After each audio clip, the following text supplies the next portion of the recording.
ನಗರ ಸಂತ್ರಸ್ತೆ ಕಿಡ್ನಾಪ್ ಪ್ರಕರಣದಲ್ಲಿ ಕಳೆದ 7 ದಿನಗಳಿಂದ ಜೈಲಿನಲ್ಲಿ ಇದ್ದು ರಿಲೀಸ್ ಆಗಿರುವಂತಹ ಮಾಜಿ ಸಚಿವ ಎಚ್.ಡಿ. ರೇವಣ್ಣ ಬುಧವಾರ ತಮ್ಮ ತವರು ಜಿಲ್ಲೆಯ ಹಾಸನದ ಹೊಳೆನರಸೀಪುರಕ್ಕೆ ಹೋಗೋದಕ್ಕೆ ಎಲ್ಲಾ ರೀತಿಯ ಸಿದ್ಧತೆಯನ್ನ ಮಾಡಿಕೊಂಡಿದ್ರು. ಇತ್ತ ತಮ್ಮ ನೆಚ್ಚಿನ ನಾಯಕನನ್ನ ಬರಮಾಡಿಕೊಳ್ಳೋದಕ್ಕೆ ಜೆಡಿಎಸ್ ಮುಖಂಡರು ಹಾಗೂ ಕಾರ್ಯಕರ್ತರು ಕೂಡ ಭರ್ಜರಿ ಸಿದ್ಧತೆಯನ್ನ ಮಾಡಿಕೊಂಡಿದ್ರು. ಆದ್ರೆ ಇದ್ದಕ್ಕಿದ್ದಂತೆ ಹೊಳೆನರಸೀಪುರಕ್ಕೆ ಹೋಗೋ ಪ್ಲಾನ್ ಅನ್ನ ರೇವಣ್ಣ ಅವರು ಚೇಂಜ್ ಮಾಡ್ಕೊಂಡಿದ್ದಾರೆ ಅಂತ ಹೇಳಲಾಗ್ತಾ ಇದೆ. ಜೊತೆಗೆ ಬೆಂಗಳೂರಿನಲ್ಲೇ ವಾಸ್ತವ್ಯವನ್ನ ರೇವಣ್ಣ ಅವರು ಹೂಡ್ತಾರೆ ಅಂತ ಹೇಳಲಾಗ್ತಾ ಇದೆ. ಅಷ್ಟಕ್ಕೂ ರೇವಣ್ಣ ಅವರು ಯಾಕೆ ಪ್ಲಾನ್ ಚೇಂಜ್ ಮಾಡಿಕೊಂಡ್ರು ನೋಡ್ತಾ ಹೋಗೋಣ. ಇದ್ದಕ್ಕಿದ್ದಂತೆ ಪ್ಲಾನ್ ಚೇಂಜ್ ಮಾಡಿದ ರೇವಣ್ಣ. ಇಂದು ಹಾಸನಕ್ಕೆ ತೆರಳದಿರಲು ರೇವಣ್ಣ ನಿರ್ಧಾರ. ಬೆಂಗಳೂರಿನ ಪರಪ್ಪನ ಅಗ್ರಹಾರದಿಂದ ನಿನ್ನೆ ಬಿಡುಗಡೆಯಾದ ಮಾಜಿ ಸಚಿವ ರೇವಣ್ಣ ದೇವೇಗೌಡರ ನಿವಾಸಕ್ಕೆ ಭೇಟಿ ಕೊಟ್ಟ ಬಳಿಕ ಬೆಂಗಳೂರಿನಲ್ಲಿ ಟೆಂಪಲ್ ರನ್ ಮಾಡಿದ್ದಾರೆ. ರಾತ್ರಿ 8:30 ವೇಳೆಗೆ ಮೈಸೂರಿನ ಚಾಮುಂಡೇಶ್ವರಿ ಬೆಟ್ಟಕ್ಕೆ ಭೇಟಿ ಕೊಟ್ಟು ನಾಡದೇವತೆಗೆ ವಿಶೇಷ ಪೂಜೆ ಸಲ್ಲಿಸಿದರು. ಬಳಿಕ ಮಾತನಾಡಿದ ಅವರು, 40 ವರ್ಷದ ರಾಜಕೀಯದಲ್ಲಿ ನನ್ನ ಮೇಲೆ ಇದೇ ಫಸ್ಟ್ ಕೇಸ್ ಆಗಿರೋದು.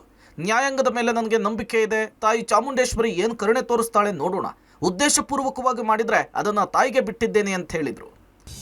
ನನಗೆ ನ್ಯಾಯಾಂಗದ ಬಗ್ಗೆ ಗೌರವ ಇದೆ. ನಾನು ತಾಯಿ ಚಾಮುಂಡೇಶ್ವರಿ ದರ್ಶನ ಮಾಡಿದ್ದೀನಿ.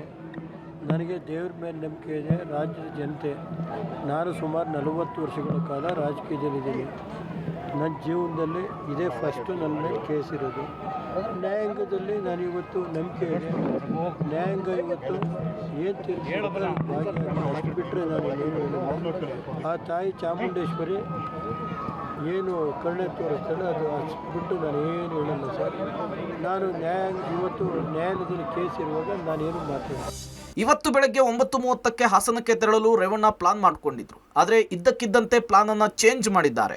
ರೇವಣ್ಣ ಇವತ್ತು ಆಗಮಿಸ್ತಾರೆ ಅಂತೇಳಿ ಅಭಿಮಾನಿಗಳು ಹಾಗೂ ಕಾರ್ಯಕರ್ತರು ಚನ್ನರಾಯಪಟ್ಟಣ ತಾಲೂಕಿನ ಕಿರಿಸಾವೆ ಬಳಿಯಿಂದಲೇ ಭರ್ಜರಿ ಸ್ವಾಗತ ಕೋರಲಿಕ್ಕೆ ತಯಾರಿ ಮಾಡಿಕೊಂಡಿದ್ರು. ಆದರೆ ಹಠಾತ್ ಪ್ಲಾನ್ ಚೇಂಜ್ ಆಗಿದೆ. ರೇವಣ್ಣ ಬೆಂಗಳೂರಿನಲ್ಲಿಯೇ ಇದ್ಕೊಂಡು ಪುತ್ರನ ಮೇಲಿನ ಅತ್ಯಾಚಾರ ಆರೋಪ ಪ್ರಕರಣದ ಸಂಬಂಧ ಕಾನೂನು ತಜ್ಞರ ಸಲಹೆಯನ್ನ ಪಡೆಯಲಿಕ್ಕೆ ತೀರ್ಮಾನ ಮಾಡಿದ್ದಾರೆ ಅಂತ ಹೇಳಲಾಗ್ತಿದೆ. ಇನ್ನು ಸ್ವಕ್ಷೇತ್ರ ಹೊಳೆನರಸೀಪುರದಲ್ಲಿದ್ದಾಗ ನಿತ್ಯ ರೇವಣ್ಣ ಲಕ್ಷ್ಮೀ ನರಸಿಂಹಸ್ವಾಮಿ, ದೇವೇಶ್ವರ, ರಂಗನಾಥ ಸ್ವಾಮಿಯ ದರ್ಶನ ಮಾಡ್ತಿದ್ರು. ಆದರೆ ಕಳೆದ 10 ದಿನಗಳಿಂದ ದೇವರ ದರ್ಶನ ಮಾಡದ ಹಿನ್ನೆಲೆಯಲ್ಲಿ ಹೊಳೆನರಸೀಪುರಕ್ಕೆ ತೆರಳಿ ದೇವರಿಗೆ ಪೂಜೆ ಸಲ್ಲಿಸಲು ತಯಾರಿ ಮಾಡಿಕೊಂಡಿದ್ರು. ಪೂಜೆಯ ಬಳಿಕ ಕಾರ್ಯಕರ್ತರು ಬೆಂಬಲಿಗರನ್ನ ಭೇಟಿ ಮಾಡಿ ನಂತರ ಪತ್ನಿ ಭವಾನಿ ರೇವಣ್ಣ ಜೊತೆಗೆ ಶೃಂಗೇರಿಗೆ ತೆರಳಲು ಪ್ಲಾನನ್ನ ಮಾಡಿಕೊಂಡಿದ್ರಂತೆ. ಆದರೆ ಚಾಮುಂಡೇಶ್ವರಿ ದರ್ಶನದ ಬಳಿಕ ಇದ್ದಕ್ಕಿದ್ದಂತೆ ಪ್ಲಾನನ್ನ ಚೇಂಜ್ ಮಾಡಲಾಗಿದೆ. ಇಂಥ ದ್ವೇಷ ರಾಜಕಾರಣ ಮಾಡಿ ಅವರ ರಾಜಕೀಯನ ಈ ಚಿಲ್ಲರೆ ರಾಜಕಾರಣದಿಂದ ಮುಗಿಸ್ಬೋದು ಅಂತ ಏನು ಅಂದ್ಕೊಂಡಿದ್ದಾರೆ ಅವರ ಭ್ರಮೆ ಅದು. ಮುಂದಿನ ದಿನಗಳಲ್ಲಿ ಇನ್ನೂ ಹೆಚ್ಚಿನ ರೀತಿ ಅಭಿವೃದ್ಧಿ ಮಾಡಿ ಜನರಿಗೆ ಈ ಜಿಲ್ಲೆನ ಯಾವ ರೀತಿ ಕೊಂಡೊಯ್ಯಬೇಕು ಅಂತ ಅವರ ಮನಸ್ಸಿನಲ್ಲಿದೆ. ಅವ್ರು ಮಾಡೇ ಮಾಡ್ತಾರೆ ಅನ್ನೋ ಭರವಸೆ ನಮ್ಮ ಎಲ್ಲ ಕಾರ್ಯಕರ್ತರಲ್ಲಿ ಇದೆ. ಯಾರೂ ಇಲ್ಲಿ ಕುಂದಿಲ್ಲ ಅಥವಾ ಕುಗ್ಗಿಲ್ಲ. ಹೊಳೆನರಸೀಪುರಕ್ಕೆ ಬರ್ತಾರೆ, ತಾವೆಲ್ಲ ಹೋಗಿ ಅಲ್ಲಿ ಸ್ವಾಗತವನ್ನು ಮಾಡ್ತೀವಿ. ಇಂಥ ಚಿಲ್ಲರೆ ರಾಜಕಾರಣಕ್ಕೆ ಯಾರೂ ನಮ್ಮ ಕಾರ್ಯಕರ್ತರು ಬಗ್ಗೋದಿಲ್ಲ ಅಂತ ನಿಮ್ಮ ವಾಹಿನಿ ಮೂಲಕ ನಾನು ಹೇಳೋದಕ್ಕೆ ಇಷ್ಟಪಡ್ತೀನಿ. ಇವತ್ತು ಮಧ್ಯರಾತ್ರಿ ಜರ್ಮನಿಯಿಂದ ಪ್ರಜ್ವಲ್ ರೇವಣ್ಣ ಬರುವ ಸಾಧ್ಯತೆ ಇದೆ ಅಂತ ಹೇಳಲಾಗ್ತಿದೆ. ಹೀಗಾಗಿ ರೇವಣ್ಣ ಎಲ್ಲಾ ಕಾರ್ಯಕ್ರಮಗಳನ್ನು ರದ್ದು ಮಾಡಿ ಬೆಂಗಳೂರಿನಲ್ಲಿಯೇ ಉಳಿದಿದ್ದಾರೆ ಅಂತ ಹೇಳಲಾಗ್ತಿದೆ. ಒಟ್ಟಾರೆ ಕಳೆದ 7 ದಿನಗಳಿಂದ ಹೊಳೆನರಸೀಪುರದಿಂದ ದೂರವಿದ್ದ ನೆಚ್ಚಿನ ನಾಯಕನನ್ನ ಭೇಟಿ ಮಾಡಲಿಕ್ಕೆ ಕಾತುರತೆಯಿಂದ ಕಾದಿದ್ದ ಜೆಡಿಎಸ್ ಕಾರ್ಯಕರ್ತರು ಹಾಗೂ ಬೆಂಬಲಿಗರಿಗೆ ರೇವಣ್ಣ ಇವತ್ತು ಹಾಸನಕ್ಕೆ ಬರಲ್ಲ ಅನ್ನೋದು ಬೇಸರವನ್ನು ತಂದಿದೆ. Shashidhar, public TV, Hassan.